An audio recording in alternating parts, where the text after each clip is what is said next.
Hi, thank you so much for joining everyone for some DDU Viva practice. If I can just try and do a little bit of an intro about some of the changes that are again happening, just in case anyone misses some of the chat. I just really want all the candidates who are doing the DDU this year to know there's a bit of a change in the written. So the written is staying at 2.5 hours of examination.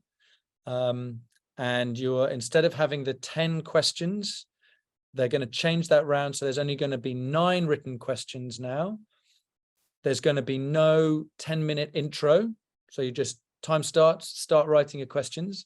And the 10th question is going to be a reporting station. So that means that because of the written question is going to be online. So you're typing, I think you're able to choose whether you type or write, but it's all online. And that last question is a reporting station. So that means that they'll give you like a fuller study. So it'll be about, maybe I think 30 slides of about 40 images. And you've got to just write a conclusion at the end. And you'll have 25 minutes for that. So it's a 2.5-hour exam, 9 to 15-minute questions, 25 minutes at the end for a case review where you go through a whole case and then just write the conclusion at the end. And in that conclusion at the end, just like you do every day of the week when you're doing an echo, just talk about the LV size and function, LV diastolic dysfunction, RV size and function, work your way through the valves, most important to least, putting in there, if they're important hemodynamics, they might be in there, put that in there somewhere as a conclusion, middle, beginning, or end. But then just have to, for me, I like when I'm writing these, when I write a conclusion about obviously this is going to be a clinically significant echo, as I'm sure you can imagine. I like to have a conclusion statement at the end, such as, say it was a transthoracic echo about infective endocarditis. Clearly there is a mass suggestive of infective endocarditis seen on the tricuspid valve. Transesophageal echo may be useful to further analyze the valves. Contact with the cardiology and cardiac surgeons may be necessary because this patient is clearly, this is a large mass that may need to consider surgical resection, as an example. So just have a think about that reporting station. If you'd like me to go through a few or send a couple of examples and we can just blitz our way through it. It's never been done before. If you're after some stuff, then we can go through that. Cool. The Viva is exactly the same. So the Viva's, I think it's 7 or 8 questions, 40 minutes. You'll have control of the screen. The examiners will be watching at the other end, at least 2 of them, maybe someone observing, and we will flick you through it as fast as we can, and we sort of push you through. Okay, let's go through a few screen share.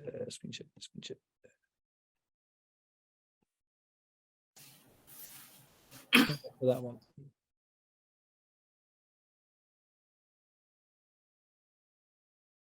How's that going? Is that big on your guys' screen?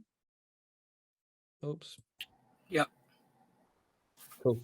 So some of these cases are from the Journal of Case, which I thought some of the nice, and then you got a couple of mine at the end. So Ravi, do you want to start with the first one? Yeah. Okay, case 1, 25-year-old with acute right upper quadrant pain, nausea and vomiting, shortness of breath and exertion. Tachycardic with a normal blood pressure. Sorry, Sam, the slides have not changed. Oh, sorry. Can you see? Let me stop sharing it, start that again.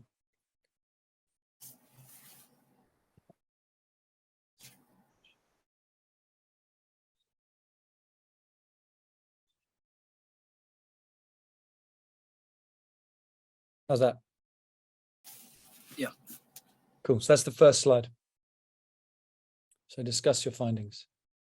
So that's parasternal long axis RV inflow view, which shows mainly that's a horrendous tricuspid valve. Nice.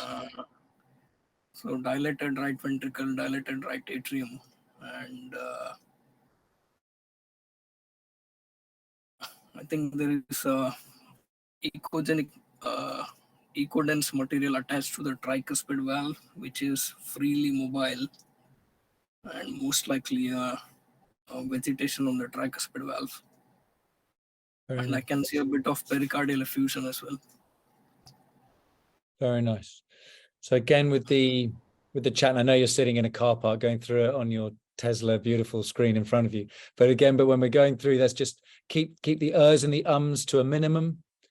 Keep that conversation punchy, sharp, consistent, systematic.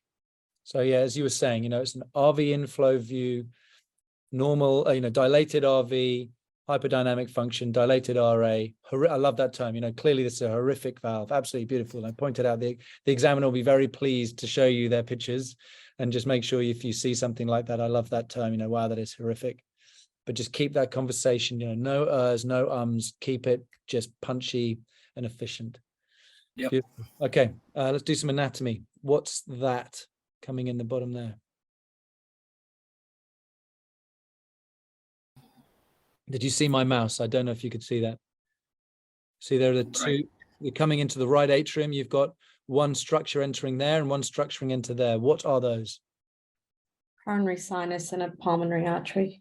Very nice. We were going to quiz Ravi on that one, but I'm so sorry, I beg your pardon. but good on you, because Ravi was just about to tell me that, I'm sure. So I don't think that we'll just talk to me about the valve. So what valves of the tricuspid valve can you see in this? Ravi, let's get on you for this one, Ravi, and we'll hand the start on the next one. So there's a septal and anterior. Yeah, so if you can see a coronary sinus, typically that's posterior and anterior.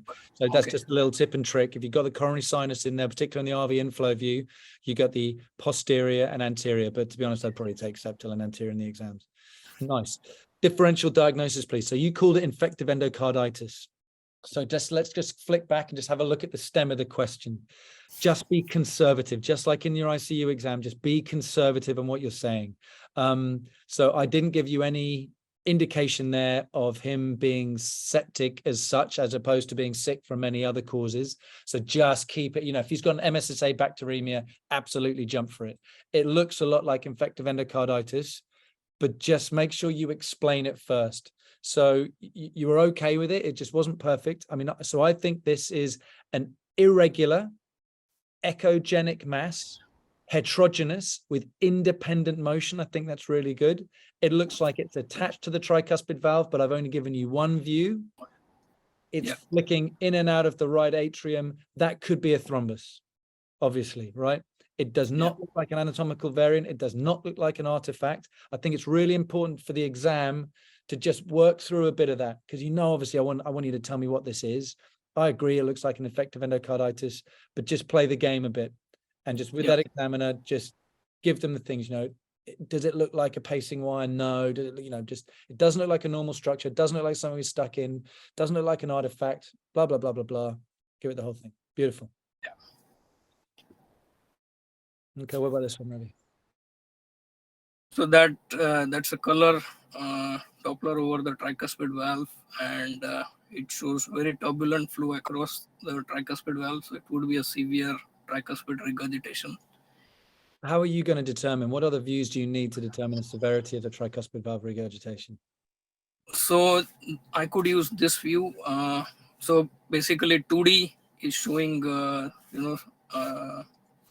motion of the tricuspid valve, and it looks to be abnormal. So that's a pointer that it could be severe. And then in this view, color Doppler, and I could align a continuous wave Doppler to look at the density of the tricuspid trace as well as the shape of the tricuspid regurgitation trace.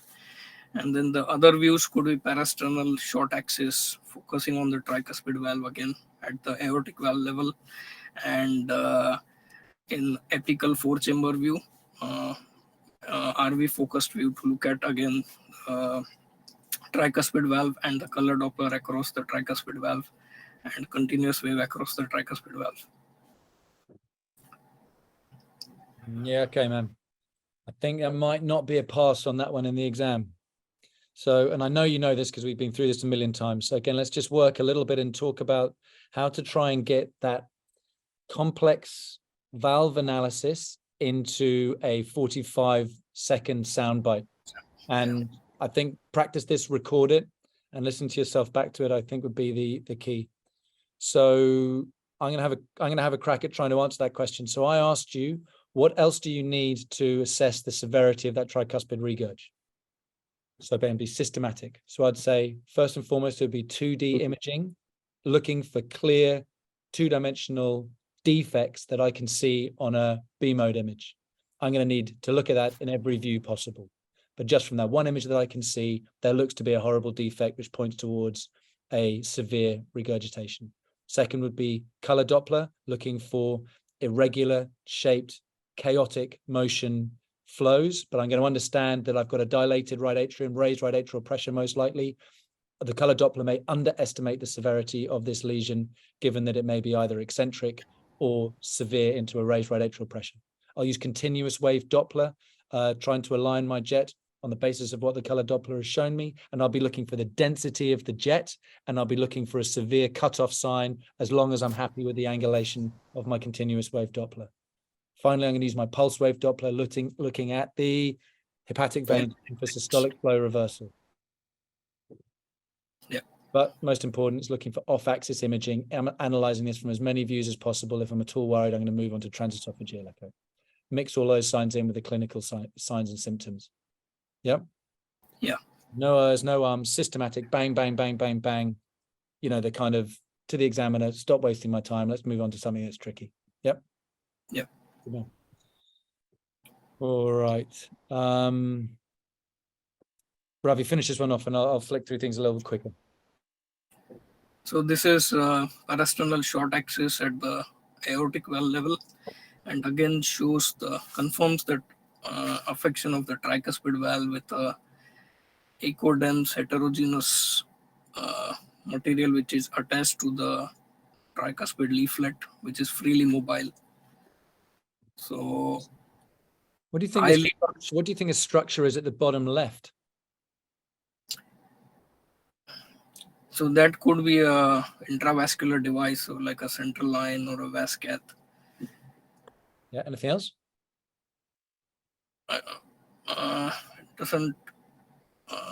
It's not going right up to the ventricle, so it may not be a pacing wire. And there could be other differentials like Chiari network or nice. And I'd stick in artifact potentially, you know, add that in there. Very nice. We were talking about raised right atrial pressure. I think this view would help tell you that there's probably not greatly elevated right atrial pressure. Don't forget the interatrial septum. It's a nice little pickup in there. Beautiful. Let's skip that.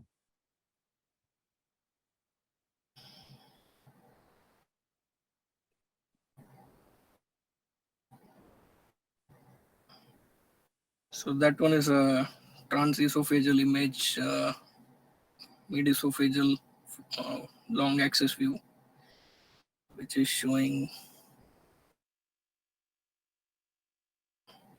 Is this a different patient? No, same patient. Same patient, okay. And this is what it's all about when you made the differential of tricuspid infective endocarditis on the first view. And that's exactly what this case is all about, just making sure you've got all your images and all your information.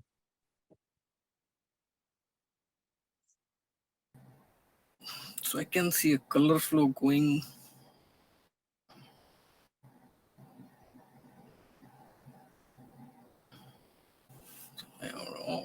Is there a communication between the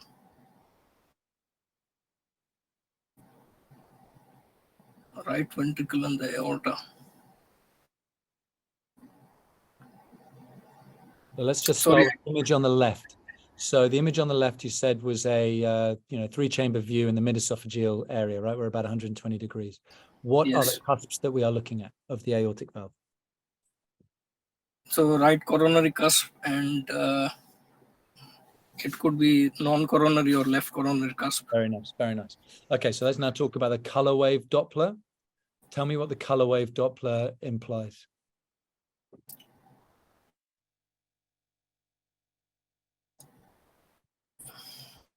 So the color wave Doppler through the aortic valve looks normal color flow. But there seems to be a color flowing from the aortic valve into the right ventricle. Very nice. So Yeah, good news. So I think you've got to go for the money first. I think saying that the color Doppler looks, anything that says, the color Doppler flow looks normal coming into the aorta, I think it's just be careful. The big thing is, just like you're picking up, there's this horrific looking flow that's coming from our right coronary sinus into the right atrium somehow. And then this is a massive ruptured sinus of Valsalva. So this is where this connection comes through. And so that mass that you were seeing, I think, is not connected to the tricuspid valve. I think this is connected to the sinus of Valsalva. And so this is a ruptured sinus of Valsalva. It can often look like it's attached to the tricuspid valve because they're obviously in quite close communication. So just, again, be careful. Think about the differentials that are all around there. This is why we need to see in multiple different views. And in post repair, it obviously looks a lot better. Okay. Yeah. The Ravi-cool learning points are, I think, 45-second sound bites for how to define severe valve regurgitations, and that's tricuspid regurg, mitral regurg, aortic regurg in particular, and then mitral stenosis, aortic stenosis. Just give yourself 45-second sound bites of how you were going to assess it in 2D, color, continuous wave, pulse wave. Cool. And cardiac masses. We're definitely going to ask you about cardiac masses somewhere in the exam, right? It's such an important thing. And again, just a really solid differential of what the cardiac masses are. You can pick up with echo, how you differentiate between them. Don't forget about integration with clinical findings. Yeah. Juan, do you want to go next? Yes. Okay. End-stage renal failure, 42 years old. Past medical history, pleuritic chest pain, dyspnea, fever and chills. Tachycardic, febrile, blood cultures are positive for MSSA bacteremia. What am I about to show you? Likely right-sided infective endocarditis, maybe with septic emboli to the lungs. Fantastic. So you're going to get a little bit of time. You're going to be in control of the slides, remember? So each time we're looking at the stem, just have a little think about what it's going to be. Think broad, but use this clinical signs. We are not going to put something that is irrelevant in there. I think that first one was all about, if it's that first case, it felt like a little, it was a little nebulous, right? This patient was just sort of sick, tachycardic, short of breath. We don't know why, normal blood pressure. That should click in your mind. Let's just think broad. Just don't jump in.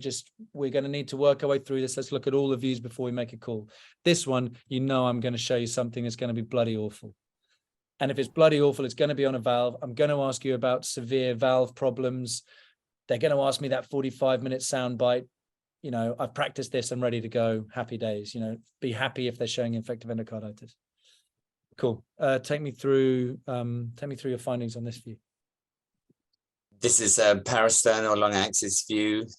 I think the main abnormality would be echogenicity in the sort of sub-aortic level. I can't quite tell whether it's part of, if it's an independently mobile lesion or maybe a subvalvular membrane. Otherwise, the LV size and function appears normal on this single view. Although in saying that the mitral valve doesn't appear to be freely opening, there's probably thickening of the anterior mitral valve leaflet. The left atrium looks normal, and the RV maybe reduced radial contraction on this view. I'd like to see more views, please, of particularly of the aortic valve and the mitral valve, if possible. Nice. Think it's a pass. Think it can be crisper. I think we missed out a couple of things. So how did you start off? You said you talked about the mass that was sitting in the LVOT. You told me right at the beginning this is infective endocarditis. Maybe can I suggest maybe coming have a back look at this? Let me have a go at trying to explain it as I think it should be explained. I'm not saying I do this perfectly, right? But just how an examiner may want to hear this, and just try and compare what you said to what I'm about to say. Because you'd said that this mass, there's a mass in the LVOT and you couldn't see whether it was independently mobile. and there was lots and lots of ers and ums. You know, I think you've got to sound confident, right? You told me like 20 seconds ago, this patient's going to have infective endocarditis. They've got positive blood cultures, and you see that flicking around in real life. I know that you are absolutely straight on it going, this is massive. Okay, this is incredibly important echo finding. This is going to change what I'm doing in the next hour of my life. I'm focused on this guy, right? That's got to come out in your echo report. So I would say something along the lines of this. The most worrying feature on this parasternal long axis view is an enormous, irregular, echogenic mass with independent motion that appears on the ventricular side of the aortic valve. The size and placement of this makes me extremely worried that we're going to be looking at a significant aortic valve regurgitation or a destroyed aortic valve. This is going to be seen by the fact that we've got close to hyperdynamic left ventricle function in a normal size left ventricle, which is a sign of some acute pathology that we're likely to see. But of note, I can see that the right ventricle looks generous in size with reduced radial motion and an enlarged coronary sinus that I can see at the back, which maybe might be pointing to the idea that this patient has some long-standing pulmonary hypertension potentially, or some kind of right-sided raised pressures. The normal left atrial size that I can see in this diameter, and obviously I'm going to need other views to have a look at it, makes me think that we're dealing with acute pathology, obviously, and that would fit with the MSSA bacteremia that we're seeing.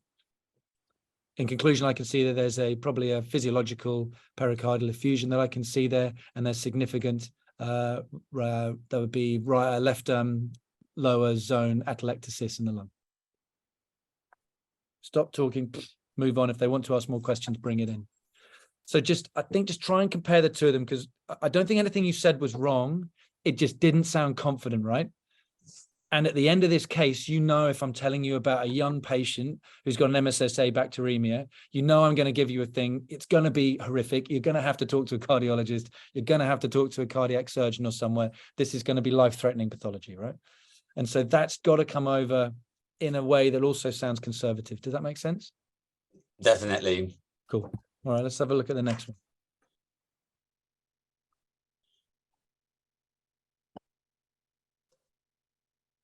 Yeah, obviously we've applied color flow to the parasternal long axis view, and the major abnormalities that there is torrential aortic regurgitation, as evidenced by the turbulent flow, which occupies the whole of the LVOT. Now, coupling this with the 2D imaging, I worry that there might be either flail leaflets or perforated leaflets. Beautiful. What are the quantification values of severe AR that you'd be looking for? I could have probably said that in better English, but I hope you understand what I mean. The quantitative measurements, or the overall? Just tell me the numbers that suggest severe AR. So an LVOT, aortic regurgitant jet width to LVOT greater than 50% of the LVOT diameter, a pressure half time of less than 200, and hollow diastolic reversal in the descending diastolic MR. Yeah, hollow diastolic aortic blood flow in the descending aorta. Anything else about that? Do you remember about the end diastolic numbers? Did you absolutely right? Hollow diastolic reversal in either the suprasternal or descending aorta, and they typically talk about the end diastolic pressure being 20 centimeters per second speed in the descending aorta. Mm-hmm. Nice. And then you've also got a few other regurgitation fractions and things you can try and remember. They generally sit there at about 60, so 60 mils. 60 to 50. And stuff. Yeah.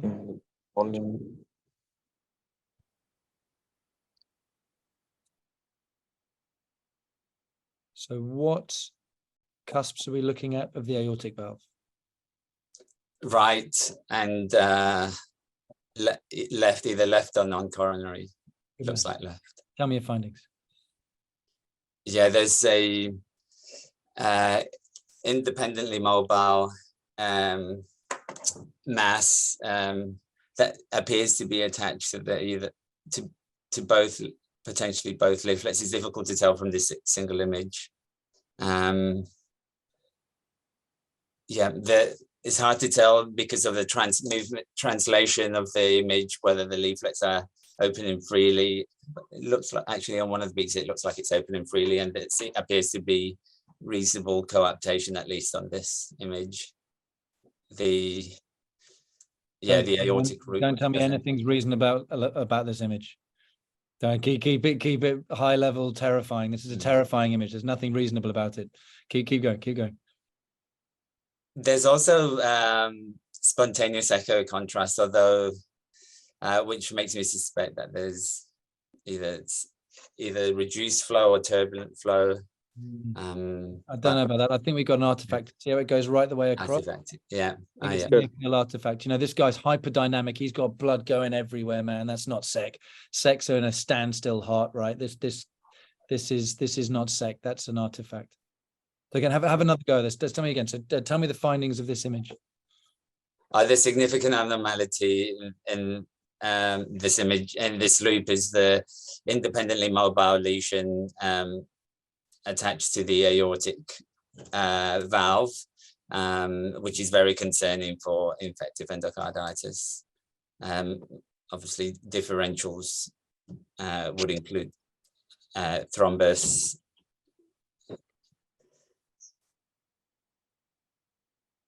You are going to be able to stop and scroll through things like that, right, at your end, because I think you're just going to have a, you know, you've got a, what else? You've got the access to the controls, so you'll be able to grab the number and sort of move it across a bit slowly as you can.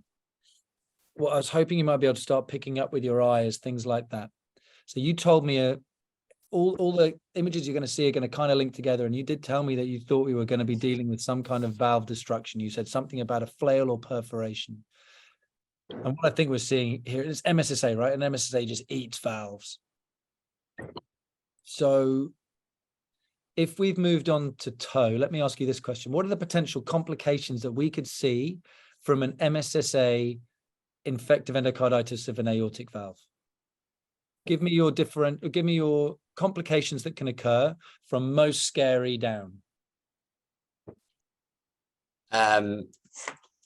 Most scary would be Total valve disruption. Nice. Total valve disruption, fair enough. Mainly in prosthetic valves, but give me from native valves. I think pre-field socket. So yes, obviously total valve destruction, perforation, aortic root abscess. Nice. Conduction abnormalities. Beautiful.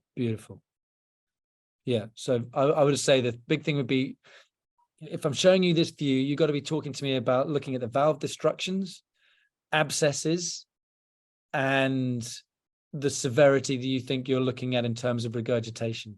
I'd add in things like making sure we've got things like on the last one where you've got ruptured sinus of Valsalva, so abnormal flows, and beautiful conduction abnormalities is a nice one. I didn't think of that. I was going to talk about regional wall motion abnormality. You know, you can imagine that you're going to have absolutely munted coronary. You know, you can have coronary arteries that might be affected by this. But what I'm pausing here is there's this enormous gap, right? We've got a huge perforation there, and there is nothing other than severe regurg is going to be associated with that, and it's probably going to be in a weird direction. And you know, therefore, that I've got to be talking about diastolic flow reversal that comes through with that. So just, I think it's, you know, the severity needs to come across in the report, because this is not your bog standard echo. Probably now I can see there's abnormal echogenicity. Yeah, cool. Where the aorta, I think it's might be suggestive of early abscess. Yeah, it's a really interesting point you made about the sec, because you know, it kind of freaked me out a little bit when you're talking. If you're focusing in on the sec when we've got what looks like a perforated valve with severe regurg. It's the kind of thing that puts, you know, it's so easy to go off track. And I don't really know sort of how to encourage people that there's nothing, no one's trying to trick you in this exam. And one of the things that we know from when like trainees are learning echo, right, they overcall stuff, or they see stuff that isn't there all the time. As I'm sure that happens with the guys that you're supervising. You know, they'll, you know, you're showing someone a patient with septic cardiomyopathy, and suddenly the trainee is telling you about, you know, they're telling you about raised, you know, I don't know, mitral stenosis or something. You know, like, whoa, this was just a bog standard, you know, hypodynamic ventricle, you know, and suddenly they're talking to you about valve things, and you're just like, well, you know, just. And in the exam, I don't think it's any different. You know, it's always highly clinically relevant. We're not going to be trying to trick you in anything, and just make sure that what you're talking about makes clinical sense. So I said, as I was trying to say, when you've got someone who's going to be in septic shock with a valve lesion from infective endocarditis and a hyperdynamic ventricle, you can't have sec. And so just try and be confident, because I think no one's going to try and trick you. We just expect you to be able to say that that's absolutely munted and surgery is obviously needed. And then it's, you know, taking us to the next question, which is a good candidate will have told me about this case before they even saw it. Because if they saw that lesion, they're already saying, I need to make sure there's no abscess, which is obviously what we can see here, right? You've got that irregular mass that's in there that's got a weird color flow going into it. We've got a very thickened annulus to that aortic root, which means it's absolutely going to be sitting right next door to that septal leaflet and anterior leaflet of your tricuspid valve. And, you know, this is a huge surgical emergency, right? So, you know, this would be the kind of case that needs to be knocked out of the park, and just take through what we had a look at the beginning. And exactly as you said, this is going to be severe infective endocarditis, and just straight away link into that. And the good candidates will be telling me obviously about the mass. The second thing they're going to tell me is there's going to be horrible regurgitation for sure, and how they're going to assess that with Doppler. The third one's going to say about the acute nature of this, because everything, you've got hyperdynamic LV and a normal left atrial size. They're going to pick up that the right ventricle's a bit tricky, so the patient might have pulmonary hypertension. This one, they start talking about the weird looking aortic regurg, potential for eccentric jets, and how standard parameters are going to be tricky, but they're going to look at everything and look at it in lots of views. Clearly want a transesophageal echo. Why do you want a transesophageal echo? You've got the answer there. Well, I need to know that they don't have all those things you talked about. I need to look at those valves very closely, see if we've got any abscesses. Up here, we might be able to start picking up, that's very, very thickened. All right, there's an extremely worrying sign up there, which again points you to that next case. So that each one leads on to the next one in terms of raising your levels of anxiety. And by the time you get to this, you need to know that all of those things that you're worried about have been ticked off, and this is absolutely horrific, and this patient is going to die unless we do something very, very quickly. Yeah. Any questions about that? No, that's good. Thank you. No problem at all. Chat, you're up. No, that's the cracker. Okay, case 3. 32. Oh, go for it. All yours. So you don't even. 32-year-old with 2 months of shortness of breath, chest pain, had a history of active TB, diagnosed 2 months ago.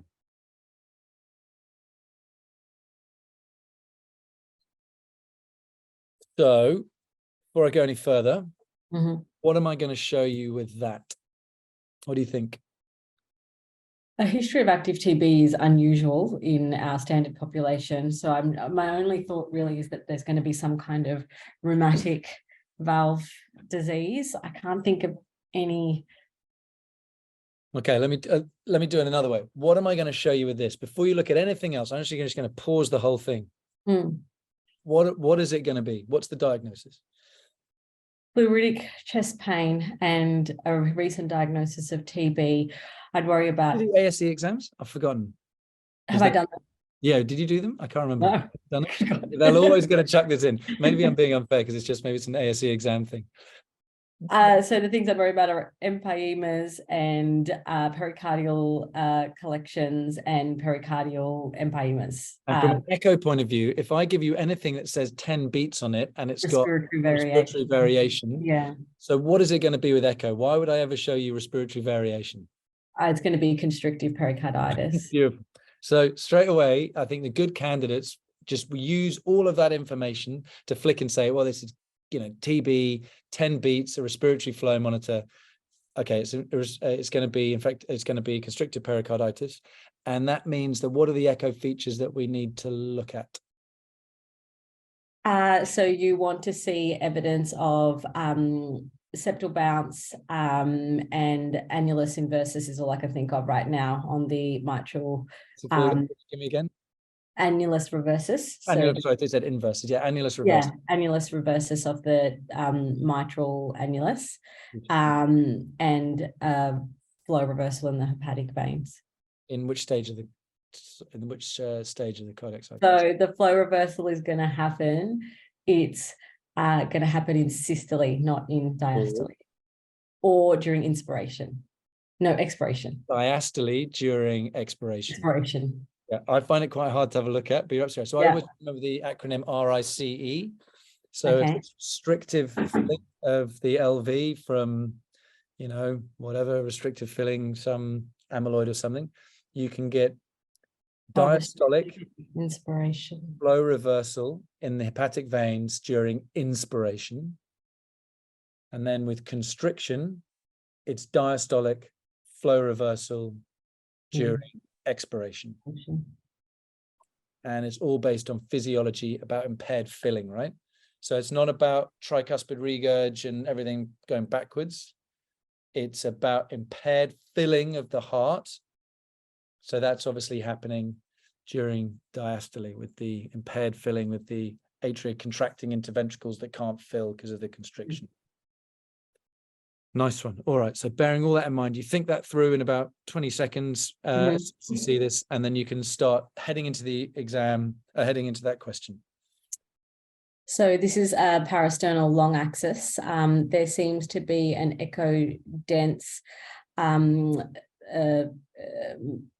mass within the pericardial space sitting in front of the aorta.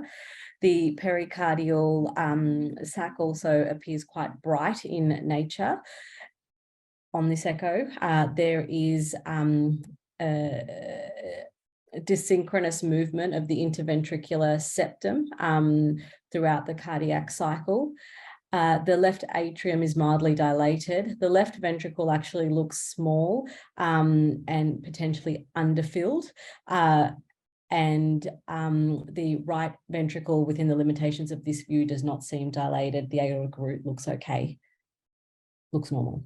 The valves themselves the mitral valve might be mildly thickened. The aortic valve looks normal. Yeah, not bad, not bad.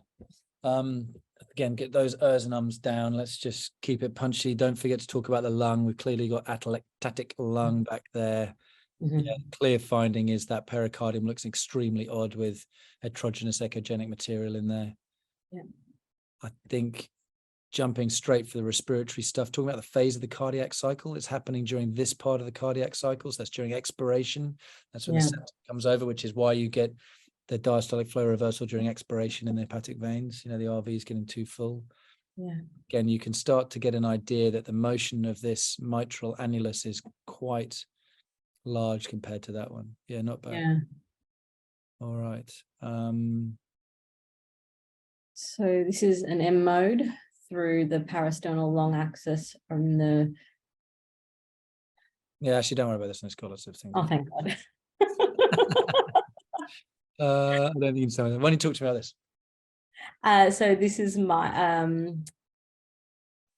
tricuspid valve inflow by the look of it. So tricuspid valve, pulse wave Doppler through the tricuspid valve. So sorry, this is Mayo stuff. That's the left ventricle you're looking at.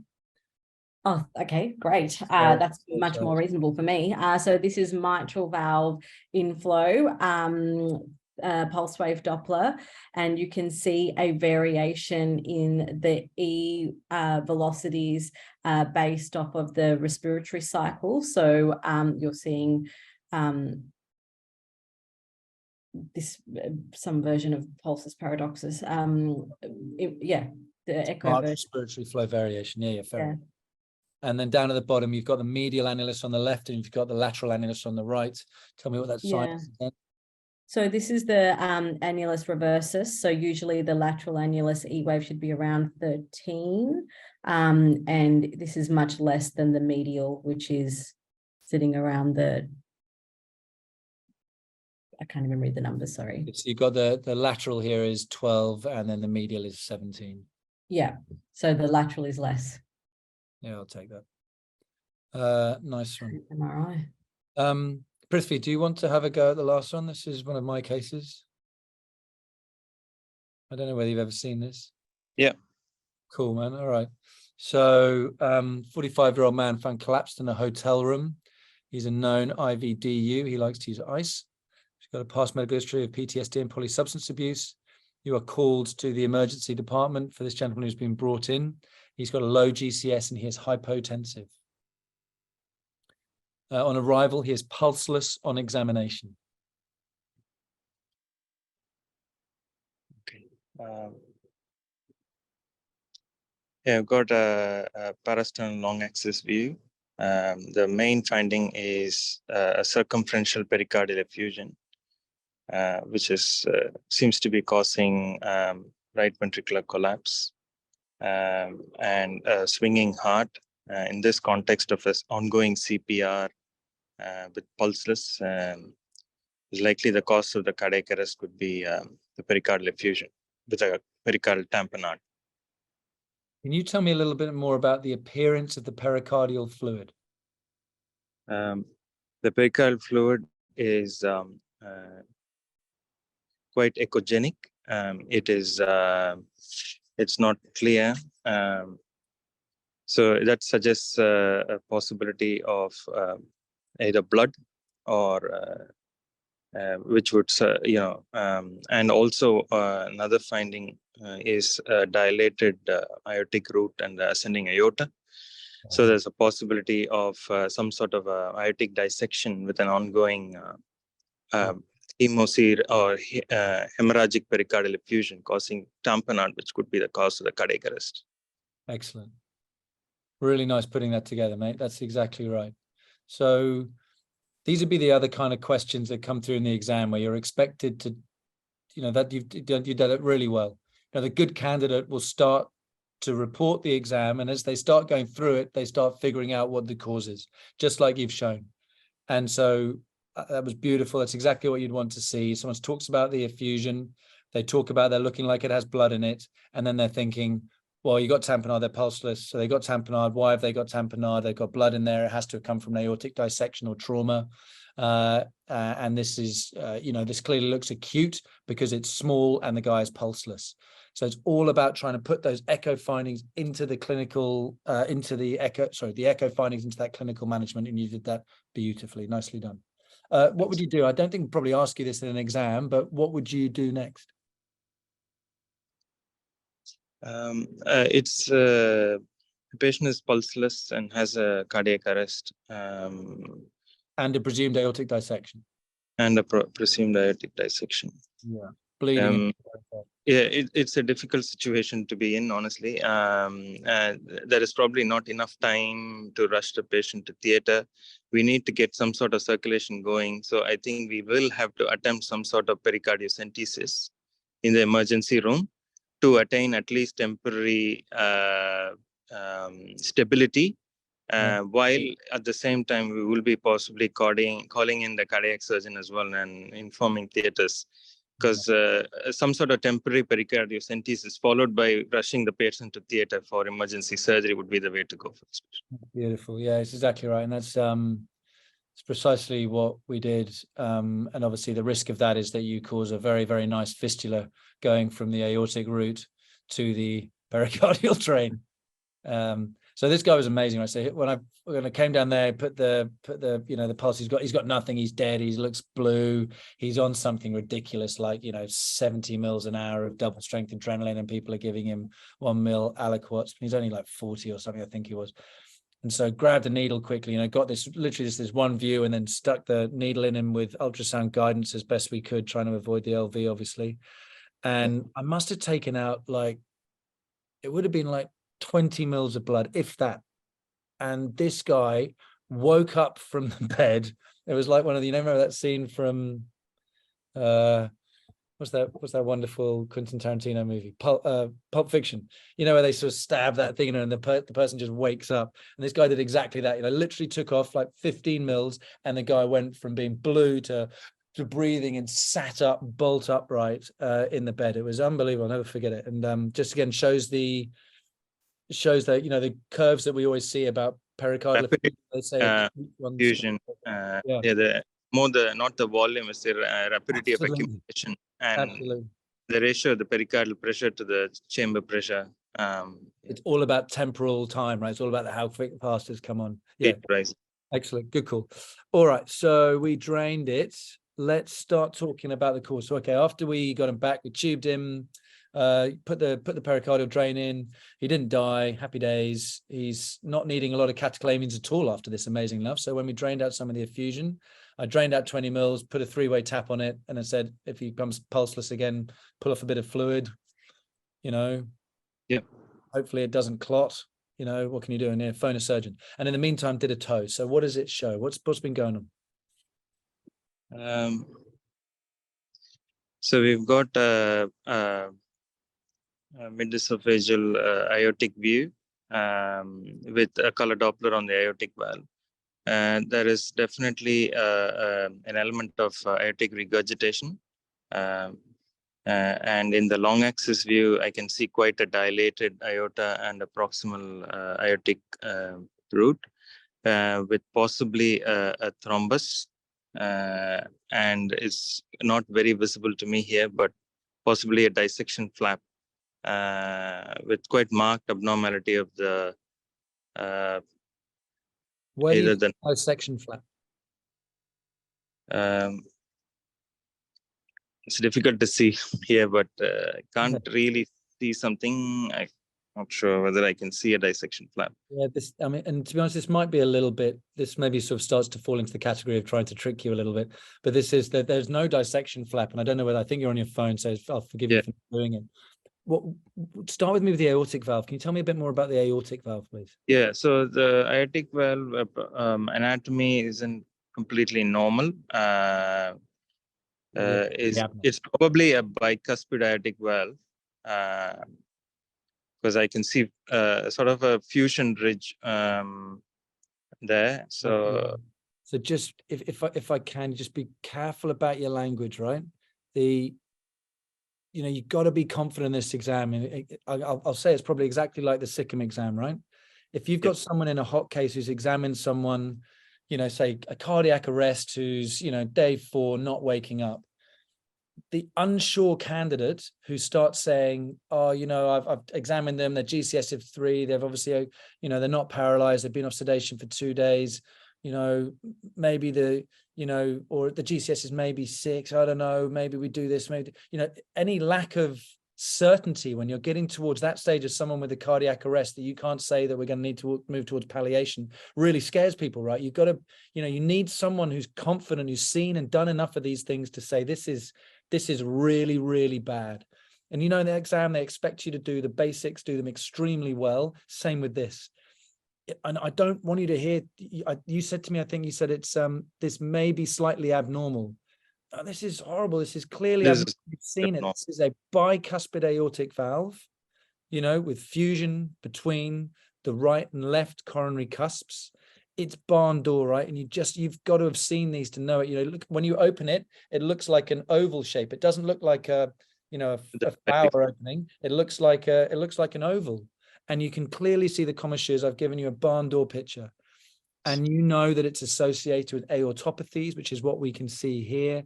You're absolutely right seeing for a dissection flap. The good candidate would see that it's not there, but we've got very thickened walls. So I think again, say things with confidence. If you need to take your time, that's totally cool, but just avoid those things like it might be abnormal LV failure, or the RV might be enlarged, you know, it looks mild to moderately things, you know, just make the call, right? And you've got to have gone through these enough to know some of that. And that's where maybe, you know, just trying to see as many cases as you can. And I hope our Echo tutorials help. but just, you've got to be confident in this. Don't give me and ums and not being confident, because that freaks me out. Because at the end of this, right, I got to sign you off and say, if you see this guy tomorrow, you're good to go. You know that this guy needs surgery urgently with everything that's going on. So I don't need to hear hesitancy. I need someone who's going to lead a team to do the right thing for this patient ASAP. Does that make sense? Yep. Cool, man. I might just, in the meaning of time, just skip through the rest of this case. I think it's a little bit esoteric, to be honest. You know, you've got these obviously markedly thickened, dilated aortic root with the bicuspid aortic valve. The descending aorta's got a really weird thickened wall. And when we looked up to the aortic arch, we saw this weird thing. Okay, so this is up in the up in the aortic, high as I could get up in the aortic, ascending aorta. Maybe can just describe that for me. Describe what you're seeing. The aorta looks quite dilated. It's irregular walls. None of the quite dilated things. Let's get that out of your language. So Yes. what's the aorta look like? It's severely dilated. Man. It's thickened. It's got irregular walls.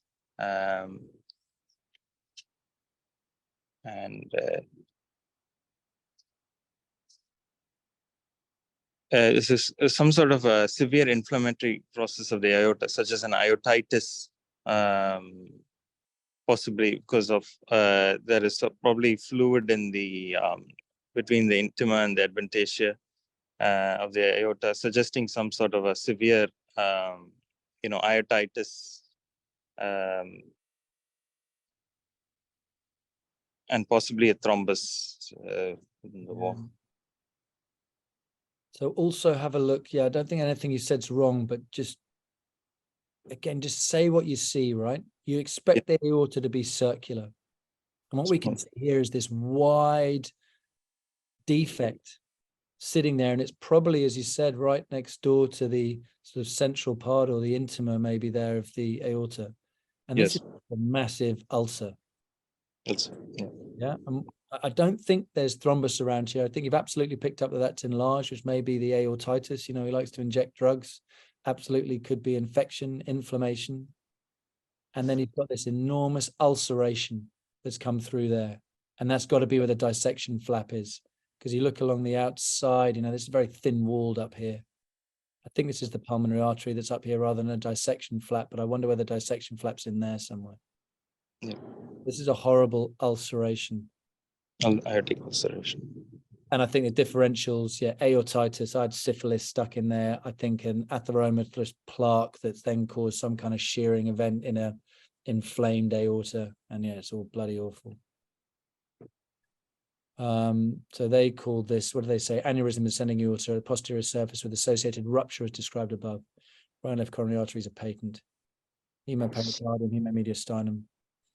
And go from there.